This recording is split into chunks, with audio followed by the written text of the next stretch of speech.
प्रिय दर्शकों, एक बार फिर से मैं दिल से आपका अभिनंदन करती हूँ और प्रभु यीशु के पवित्र नाम में आपका स्वागत करती हूँ। परमेश्वर ने हमको कितना सुंदर अवसर दिया है कि आप और हम सब मिलकर जो हमारे लिए लेसन स्टडीज़ तैयार की गई हैं उसका मिलकर अध्ययन कर सकते हैं। और मैं इस समय हमारे जो अजीज़ मेहमान हैं उनका भी स्वागत करना चाहती हूँ। पास्टर फ्रैंकलिन और पास्टर आर भारती, आप दोनों का मैं स्वागत करती हूँ कि आप भी हमारे बीच में हो सकते हैं, हमें लेसन का पाठ पढ़ा सकते हैं। अजीज़ों, जैसे कि आप जानते हैं कि हम लोग 2021 के त्रिमास के पहले त्रिमास का हम अध्ययन कर रहे हैं और यह आज का पाठ हमारा 10 पाठ है जिसका शीर्षक है मेरे लोगों को। ये हमारा जो त्रिमास का शीर्षक है वो है मेरे लोगों को दिलासा दे।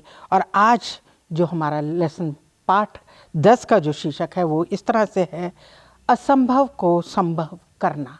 इससे पहले कि हम अपने अध्ययन में आज चलें, मैं चाहती हूँ कि हम अपने याद वचन को पढ़ें। अजीज़ों, मैं आप सबसे भी दरख्वास्त करूँगी कि आप भी अपनी बाइबल खोल सकते हैं और बहुत सुनहरी आयत है जिसको मैं आप सबके साथ साझा करना चाहती हूँ, जो कि यशायाह की किताब उसके 13वें अध्याय की 5वीं आयत है। यशायाह 53 उसकी 5वां पद है। परंतु वह हमारे ही अपराधों के कारण घायल किया गया, वह हमारे अधर्म के कामों के कारण कुचला गया। हमारी ही शांति के लिए उस पर तान ना पड़ी कि उसके कोड़े खाने से हम लोग चंगे हो जाएं। परमेश्वर की इस वचन की पढ़े और सुने जाने पर आशीष हो। आइए, इससे पहले कि हम अपने अध्ययन को शुरू करें, मैं पास्टर फ्रैंकलिन से चाहूँगी कि हमारी दुआ में अगुवाई करें। आइए प्रार्थना करें।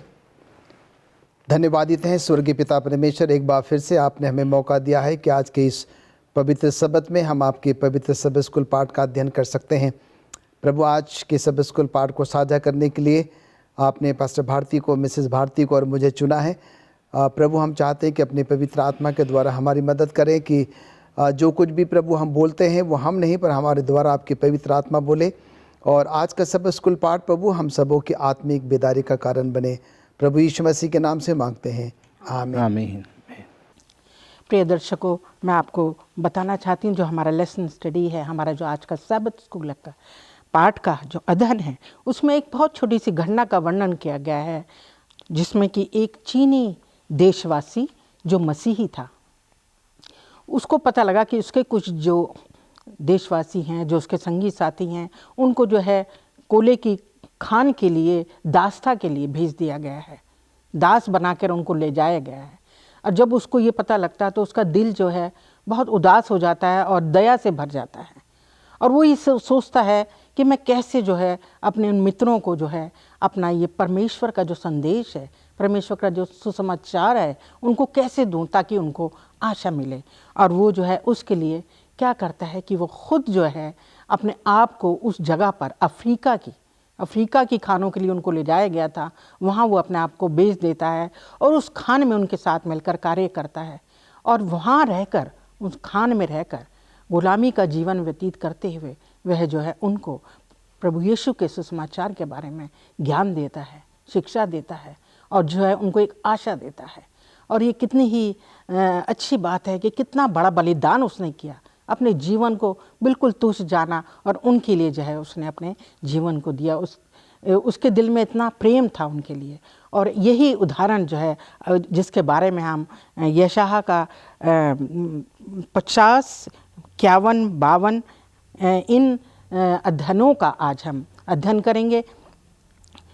यशायाह हमें कितने पुराने समय में, कितने वर्षों पहले उसने ये भविष्यवाणी की थी कि किस तरह से आगे का कार्य होगा, किस तरह से हमारे को उद्धार होगा और किस तरह से प्रभु यीशु उस दुनिया में आएंगे जो हमें उद्धार दिखाएंगे, दिलाएंगे।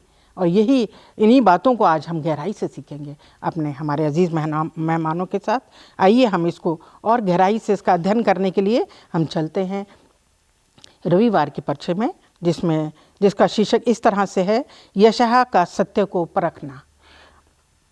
मैं पास्टर भारती के पास चलती हूँ और उनसे चाहती हूँ कि वो हमारे दर्शकों को बताएं यशायाह की पुस्तक के 5वें अध्याय के 4 से लेकर 10 पद में मसीह की किस तस्वीर को प्रस्तुत किया गया है, किस तरह पेश किया गया है उसकी यीशु मसीह की तस्वीर को। मिसेज भारती, जो आपने यहाँ पर जिक्र किया कि यशायाह 50 अध्याय की उसकी 4 आयत से और 10 आयत तक यहाँ पर जो यहाँ लिखा गया है, उसको समझने से पहले मैं अपने दर्शकों को थोड़ा सा बताना चाहता हूँ कि करीब करीब 3000 साल पहले ये किताब लिखी गई, और जब इस किताब को यशायाह ने भविष्यवाणियों के रूप में इन अध्यायों के जो हम आज देख रहे हैं 40 अध्याय से आगे, इनमें सारी भविष्यवाणियाँ हैं। और वो भविष्यवाणियाँ उस वक्त जब लिखी गई तो लोग इनको नहीं समझते थे, लोगों को नहीं पता था कि क्या होने वाला है। और आज जो है जब हम इसको सीख रहे हैं तो हम आज कुछ कुछ इनको हमने समझना जो शुरू कर दिया है।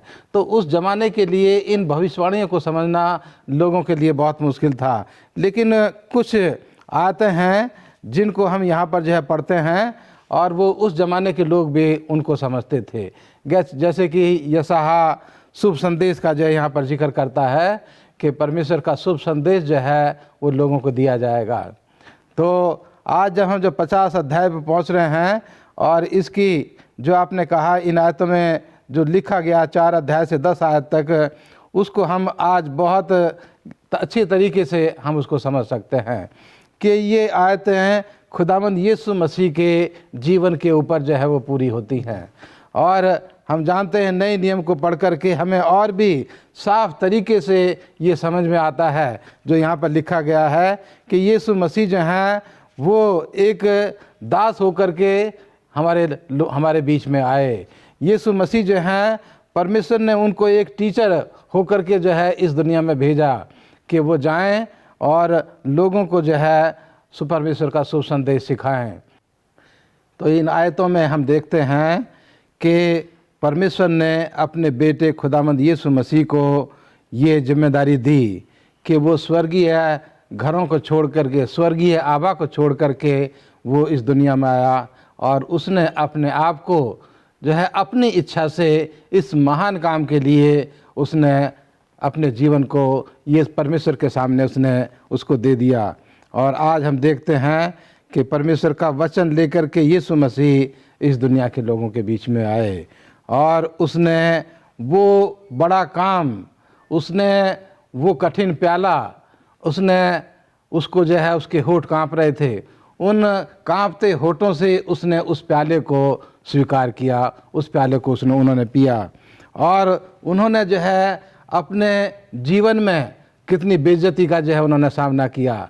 लोगों ने उनके बाल नोचे, उनके मुंह पर थूका और उन सब बेइज्जतियों का सामना करते हुए यीशु मसीह जो हैं वो आगे बढ़े।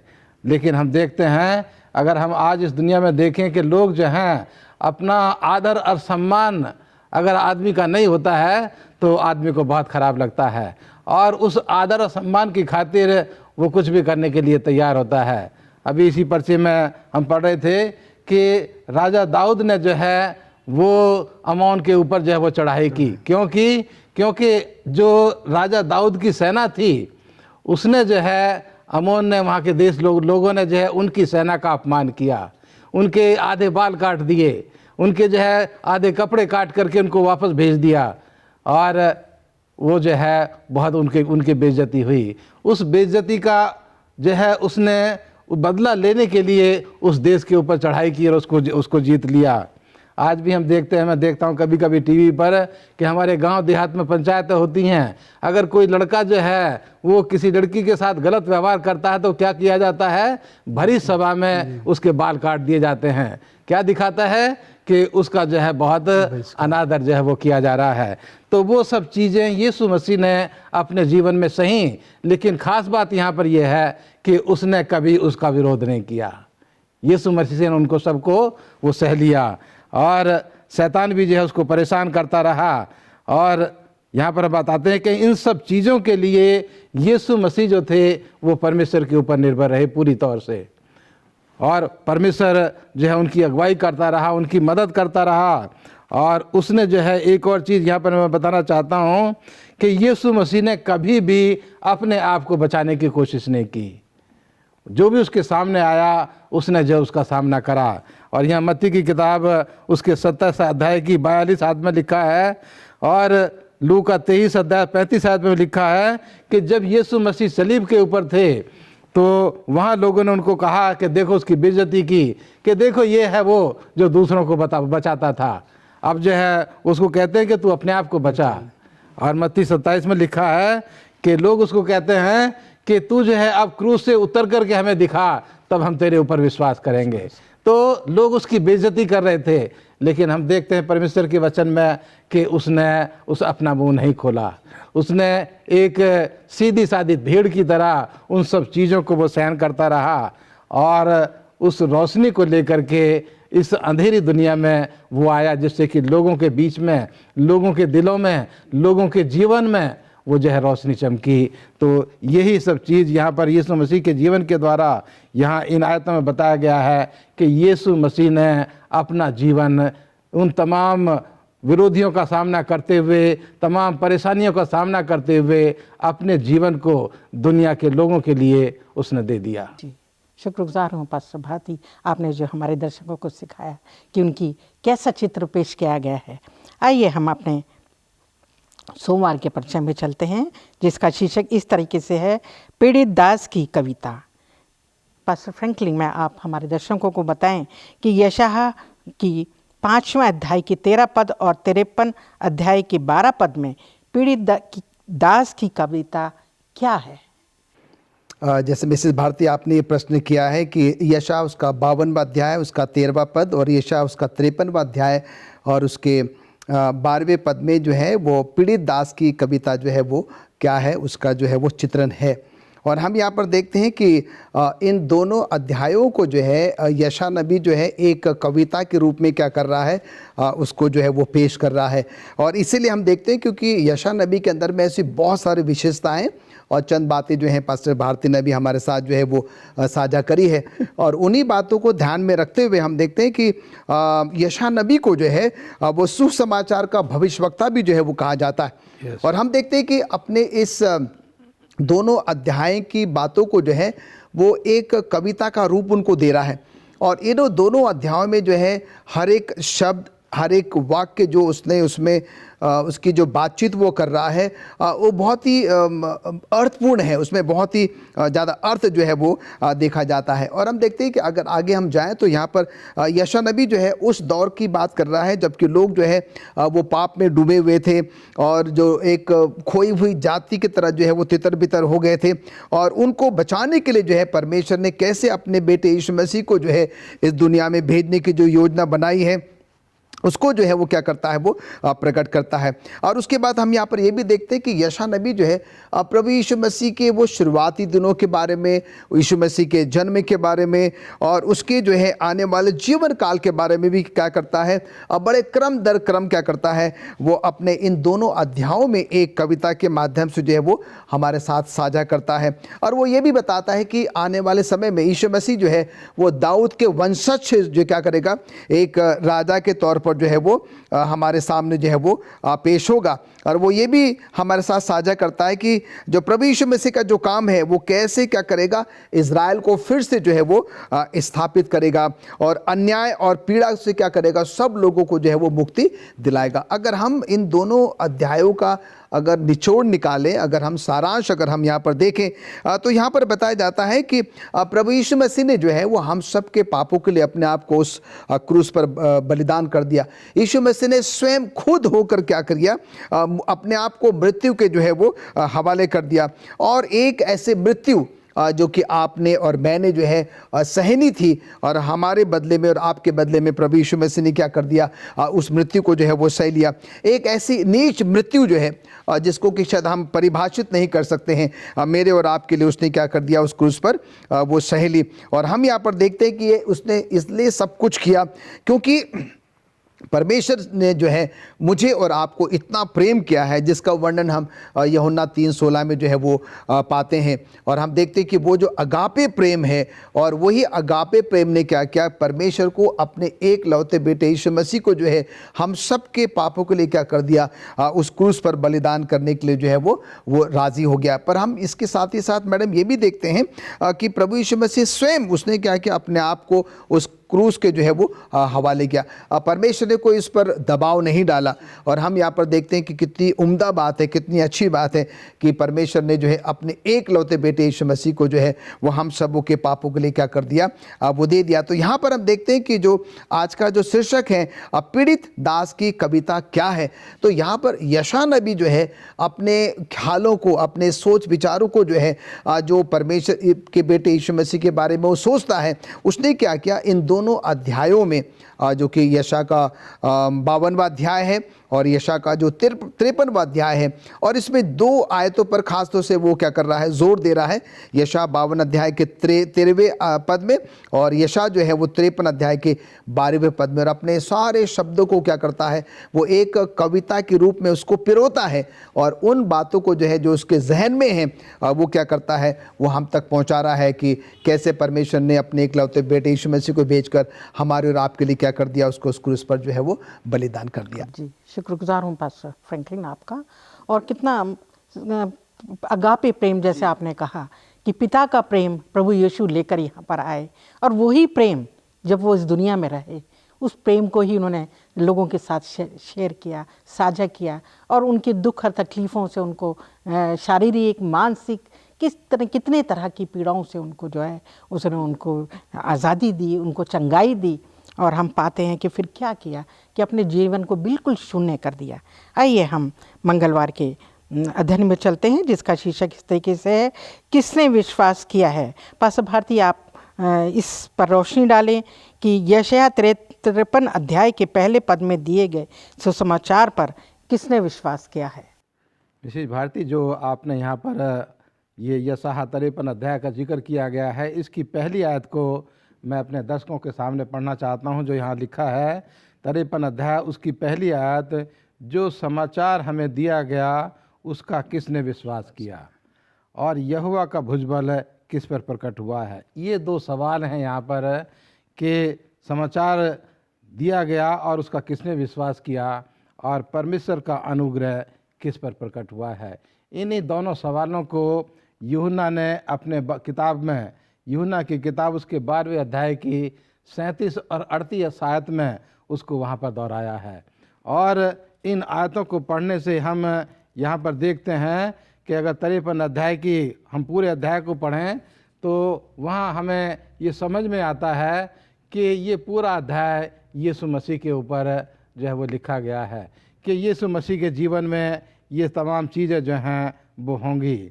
लेकिन जैसे मैंने पीछे बताया कि उस ज़माने के लोग कितने थे जो इस बात को समझते थे, और आज भी मैं आपको बताना चाहता हूँ अपने दर्शकों को कि आज भी यहूदी लोग हैं, यहूदी जो विद्वान हैं बाइबल के पुराने नियम के, वो इस अध्याय को यीशु मसीह के जीवन से जो है तोलने की कोशिश नहीं करते। वो नहीं मानते कि ये 53 अध्याय जो है यीशु मसीह के जीवन को चित्रित करता है। लेकिन हाँ, कुछ जो आधुनिक हमारे शास्त्री हैं वो ज़रूर ये विश्वास करते हैं कि 53 अध्याय यीशु मसीह के जीवन के बारे में हमें बताता है। और यहूदी लोग जो थे, जो पुराने लोग थे, जब इस किताब को लिखा गया तो वो यहूदी लोग इसको अपने जीवन के ऊपर लेते थे, सामूहिक रूप से और व्यक्तिगत रूप से भी। यहूदी लोग जो थे अपने समाज को समझते थे कि ये अध्याय 53 अध्याय हमारे समाज के लिए लिखा गया है, कि हमारे समाज के साथ ऐसा होगा। और व्यक्तिगत तौर से भी वो सोचते थे कि व्यक्तिगत तौर से भी हमारे जीवन में ये तमाम चीज़ें जो यहाँ पर लिखी गई हैं वो यहाँ पर होंगी। लेकिन आज हम जो है यहाँ पर देखते हैं, नए नियम को जब पढ़ते हैं और नए नियम को पढ़ने के बाद, चारों शुभ संदेश सुसमाचार पढ़ने के बाद ये बात बिल्कुल साफ तरीके से हो जाती है कि ये 53 अध्याय और किसी के ऊपर नहीं, केवल यीशु मसीह के जीवन के ऊपर ही जो है वो लिखा गया है। और यहाँ बताया है कि यीशु मसीह जो है खुशी का संदेश, शांति का संदेश, प्रेम का संदेश लेकर के वो इस दुनिया में आए, और उन्होंने इस संदेश को देने के लिए बहुत सारी परेशानियाँ, मुसीबतें उन्होंने जो हैं वो उठाई, और उन्होंने जो है इस शांति के संदेश को लोगों के बीच में दिया, और उसने अपने लोगों को कहा कि इस संदेश को दुनिया के तमाम लोगों के बीच में लेकर के जाना है। जैसे यीशु मसीह ने यहूदियों में और अन्य जातियों में प्रचार किया इस शुभ संदेश का, वही सेम हुक्म जो है आज्ञा उसने अपने मानने वालों को दी। और आज उसने कलीसिया के तमाम मेंबर्स को ये जिम्मेदारी दी है कि हम तमाम चर्च मेंबर इस प्रेम के संदेश को लेकर के तमाम जातियों के बीच में हमें जाना है। लेकिन कितने लोग हैं जो इस पर विश्वास करते हैं, और जो विश्वास करते हैं उनके ऊपर परमेश्वर का अनुग्रह होता है। लेकिन परमेश्वर ने इस संदेश को दुनिया के तमाम लोगों के लिए रखा है। और यहाँ मत्ती की किताब उसके 24 अध्याय की 12 में लिखा है कि ये शांति का संदेश, ये शुभ समाचार दुनिया के तमाम लोगों के बीच में प्रचार किया जाएगा।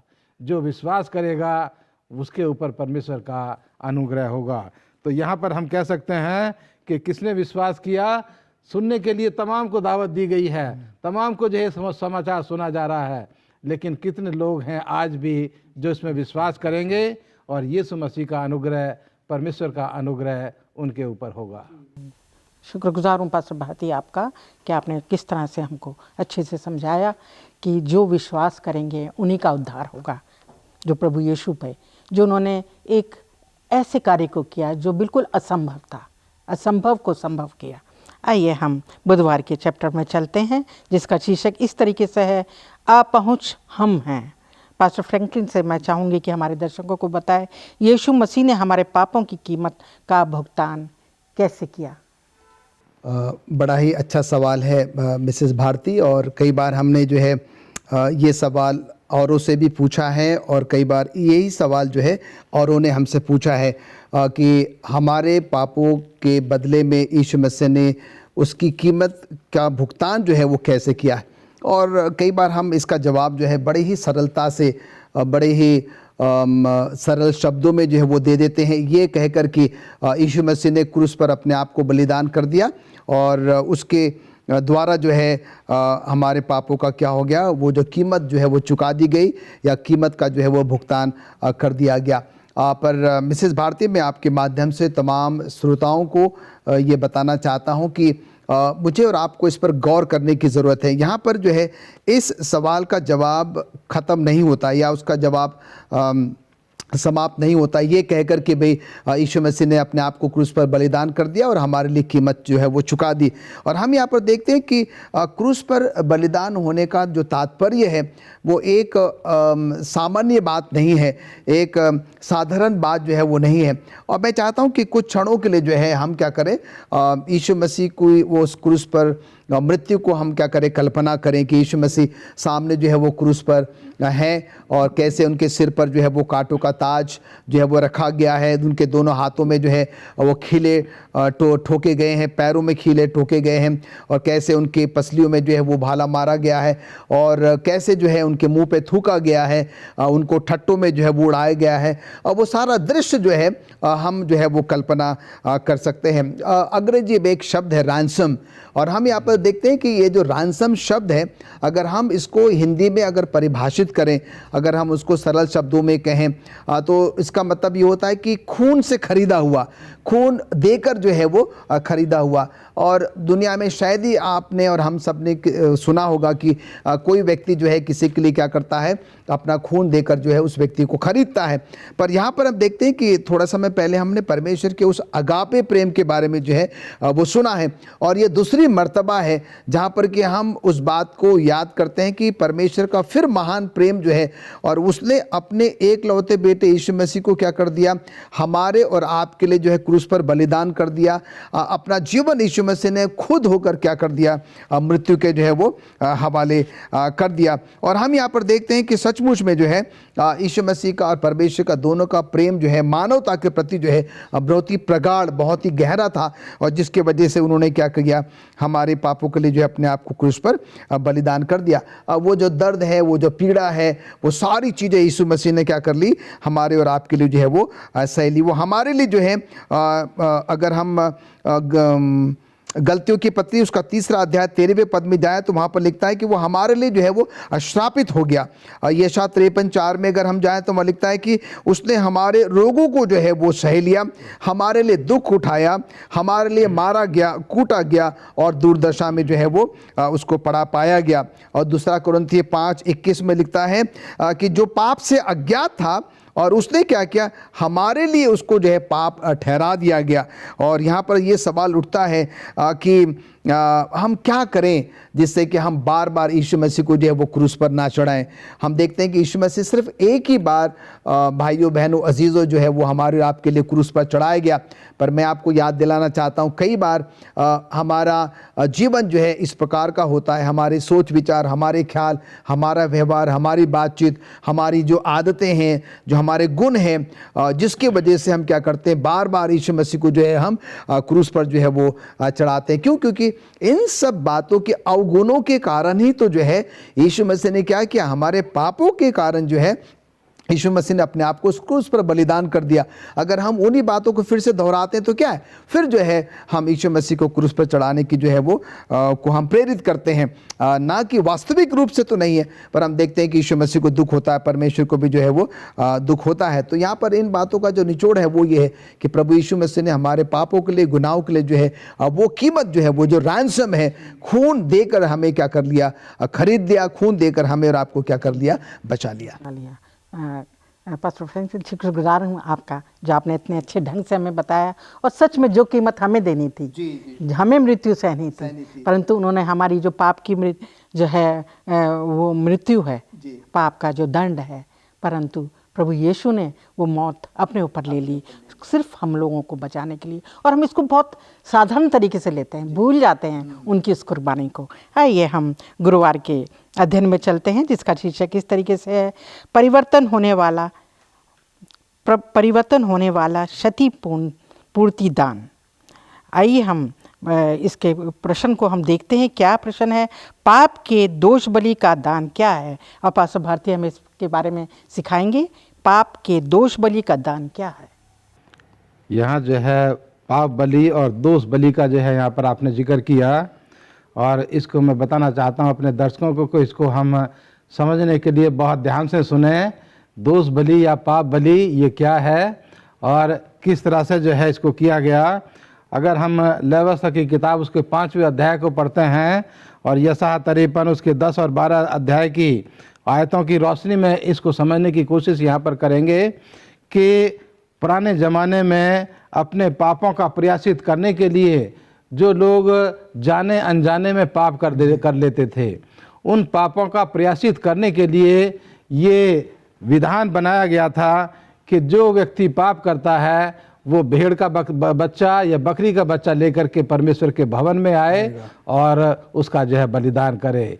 या अगर कोई आर्थिक दृष्टि से कमज़ोर व्यक्ति है तो वो 2 कबूतर जो है वो लेकर के आए और परमेश्वर के भवन में जो है वो बलिदान करे। और अगर बहुत ही कमज़ोर है आर्थिक दृष्टि से तो वो अपने घर से जो है 1 मुट्ठी मैदा लेकर के परमेश्वर के भवन में आए अपने पापों का प्रायश्चित करने के लिए, और उसको जो है वेदी के ऊपर जलाया जाए।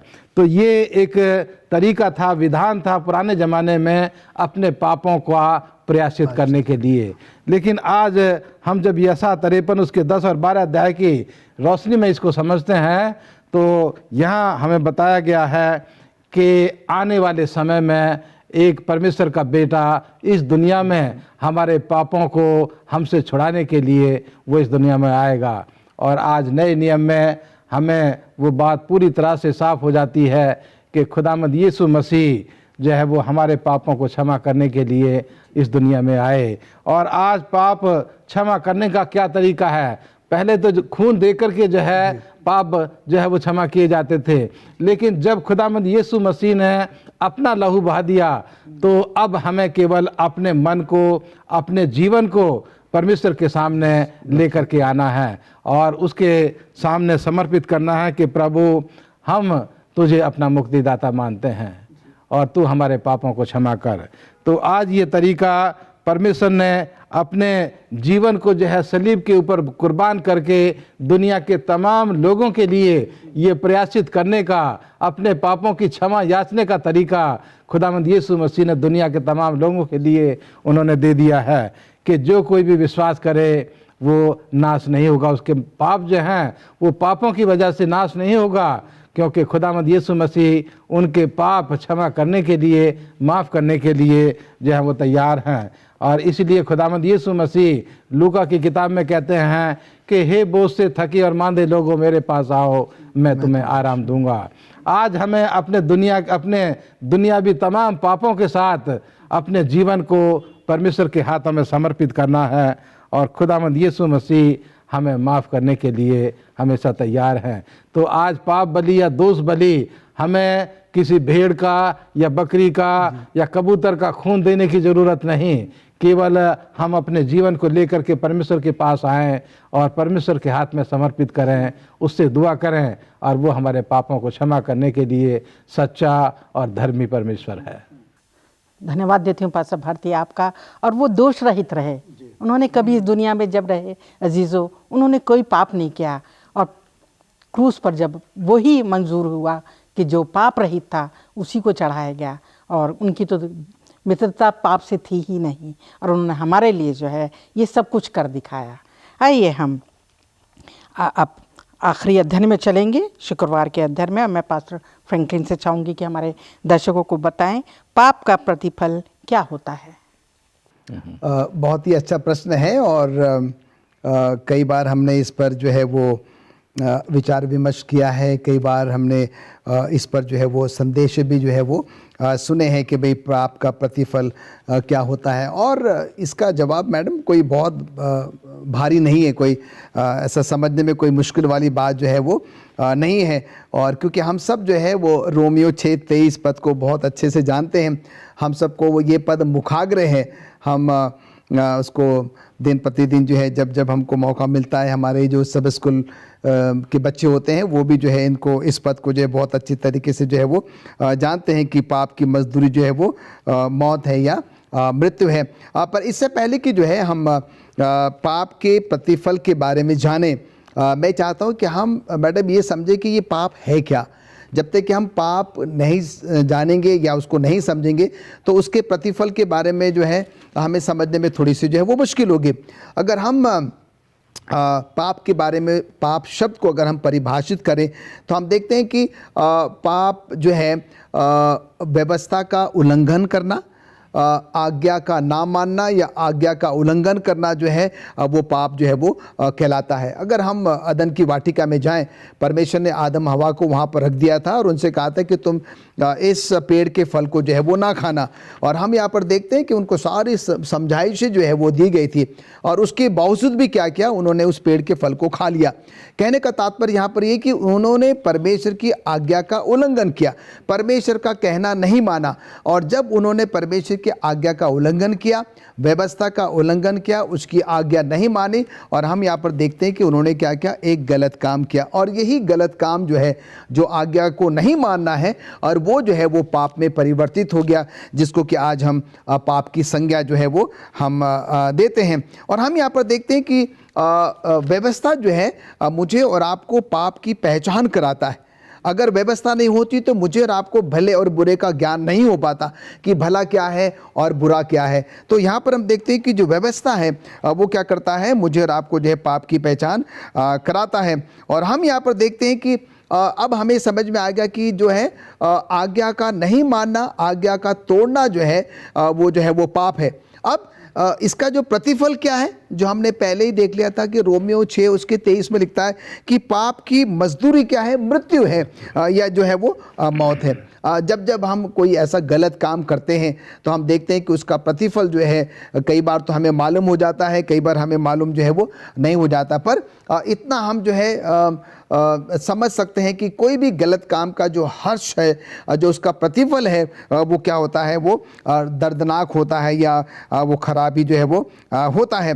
पर हम यहाँ पर ये भी देखते हैं कि परमेश्वर ने जो है वो हम सबके पापों के लिए, गुनाहों के लिए क्या कर दिया, अपने आप को जो है उस क्रूस पर जो है है वो बलिदान कर दिया। जो मृत्यु, जैसे थोड़ा समय पहले आपने कहा था, जो मृत्यु जो है हम सब ने सहनी थी, क्योंकि हमने पाप गुनाह किया था, पर हमारे बदले में क्या किया, प्रभु यीशु मसीह ने जो है वो मृत्यु जो है वो सह ली। प्रभु यीशु मसीह के क्रूस पर बलिदान होना जो है एक बहुत बड़ी गवाही देता है कि पाप का जो दंड है वो क्या है, वो मृत्यु है। उसके बाद हम यहाँ पर देखते हैं कि इसी बात को जो है हम देखते हैं कि परमेश्वर ने क्या किया, यीशु मसीह को जो है वो बहुत ऊंचा जो है वो उठाया है। और इसीलिए बार बार हमसे निवेदन किया जाता है कि हम क्या करें, अपना जीवन जो है इस प्रकार से रखें जिससे कि परमेश्वर खुश हो, प्रभु यीशु मसीह खुश हो। हम अपने जीवन से कोई ऐसा काम न करें जिससे कि परमेश्वर को दुख हो, या जिससे कि उसको ये लगे कि भाई मैंने इनके तो पापों के गुनाहों के लिए जो है मेरे एकलौते बेटे यीशु मसीह को क्रूस पर कुर्बान कर दिया था, उसके बावजूद भी जो है इन लोगों में कोई परिवर्तन जो है वो नहीं आया है। तो हमने देखा कि पाप क्या है और पाप का प्रतिफल जो है क्या है। मैंने कोशिश करी कि इसको मैं सरल शब्दों में जो है वो समझा सकूं। मैडम पास्टर फ्रैंकलिन, जैसे अभी आपने बताया कि पाप का फल क्या है, वो मृत्यु है, और उस मृत्यु को जो है यीशु मसीह ने अपना जीवन दे करके मृत्यु की जगह अनंत जीवन उसने जो दे दिया है, मौत को उसने हरा दिया है। पहला कुरिन्थियों उसके 15 अध्याय की केवल 55 आयत में पढ़ रहा हूँ, और यहाँ लिखा है कि हे मृत्यु तेरी जय कहाँ रही, हे मृत्यु तेरा डंक कहाँ रहा। उस मृत्यु को खुदावंद यीशु मसीह ने अपना जीवन कुर्बान करके अनंत जीवन उसकी जगह रख दिया है, और दुनिया के तमाम लोगों को मौत से छुटकारा देने का इंतजाम यीशु मसीह ने कर दिया है। शुक्रगुजार हूँ पास्टर फ्रैंकलिन आपका और पास्टर भारती, आप दोनों के मैं शुक्रगुजार हूँ कि आपने इतने अच्छे वचन को, इतने अच्छे अपने संदेश को हमारे दर्शकों के साथ साझा किया। और मैं भी थोड़ा सा इसमें कुछ अपना योगदान देना चाहती हूँ। मैं आपको अजीज़ों बताना चाहती हूँ कि प्रभु यीशु ने जो हमारे लिए किया, ये यशायाह नबी की सैकड़ों वर्ष पुरानी जो है भविष्यवाणी थी, जो हमारी पुस्तक में, बाइबल में दी गई है। और उसके बाद यीशु मसीह आए और आसमान पे उठा लिए गए जीवित होकर तीसरे दिन, और आज जो है वो हमसे वादा करके गए हैं कि वो दोबारा आएंगे। तो हम जब इस दुनिया में जो बचे हुए हैं, हम लोगों का क्या कार्य है। अजीज़ों, मैं आपको बताना चाहती हूँ, आपसे विनती करना चाहती हूँ, प्रार्थना करना चाहती हूँ कि आप यीशु मसीह की उस मृत्यु को भूलें नहीं जो उसको क्रूस पे चढ़ाया गया। हम लोग बहुत उसको साधारण तौर पे लेते हैं, हल्के में ना लें। जो उन्होंने हमारे लिए किया, जो बलिदान दिया, जो शापित है, जो क्रूस पर शापित होता था पुराने ज़माने में, वो शाप उन्होंने अपने ऊपर ले लिया। दोष रहित, पाप रहित होते हुए भी उन्होंने अपना लहू, हमारा जो छुटकारा सोने और चांदी से नहीं, परंतु प्रभु यीशु के लहू से हमारा छुटकारा हुआ है और हमारा उद्धार हुआ है। आज हमें चाहिए कि जो प्रभु यीशु ने हमें शिक्षाएं दी हैं उसको अपने ध्यान में रखें और उन पर चलें। जो आज्ञाएं उन्हें दी हैं, बाइबल का अध्ययन करते हुए, उनकी शिक्षाओं को ध्यान में रखते हुए, उस क्रूस की कहानी को याद करते हुए, हमेशा अपने जीवन में प्रार्थना करते हुए, और ये संदेश अपने तक सीमित ना रखें, दूसरों को भी साझा करें। जो क्रूस की कहानी है वो परमेश्वर पिता के प्रेम को, प्रभु यीशु मसीह के प्रेम को हमें दिखाती है। अगाध प्रेम, अथाह प्रेम जो उनका है, और वही प्रेम को हमें दूसरों को बांटना है ताकि दूसरे लोगों का भी उद्धार हो सके। वो प्रभु यीशु पर विश्वास लाएं और जो है हम एक अच्छा जीवन बिताते हुए इस दुनिया में प्रभु के आने का इंतज़ार करें, बाट जोते रहें। जब वो इस आसमान पर आएँ तो हम उनकी बहुत बड़ी भीड़ के रूप में उनके साथ आसमान के बादलों पर जा सकें उनके साथ, क्योंकि वो चाहते हैं कि उनके स्वर्गीय राज्य में हम भी रहें, उनके साथ हम भी वास करें। आइए अपने इस अध्ययन को हम यहीं ख़त्म करते हैं, और मैं दरख्वास्त करूँगी पास्टर भारती से, वो हम सब के लिए प्रार्थना करें। हमें आशा है कि आपको आज का हमारा संदेश, हमारा अध्ययन अच्छा लगा होगा और आपने बहुत आशीष पाई होगी। आइए दुआ करें। ज़मीन और आसमान के बनाने वाले परवरदिगार, हम तेरे शुक्रगुजार हैं खुदामंद कि तूने परमेश्वर अपने बेटे खुदामंद यीशु मसीह को इस दुनिया में भेजा, और उसने वो महान काम अपने जीवन के द्वारा खुदामंद पूरा किया कि उसने अपना जीवन सलीब के ऊपर कुर्बान कर दिया, अपना लहू उसने सलीब के ऊपर बहा दिया, जैसे कि हम गुनाहगार पापी परमेश्वर पश्चाताप कर सकें और उस अनंत जीवन के सहभागी हो सकें जो खुदामंदी परमेश्वर तूने हम तमाम के लिए रखा है।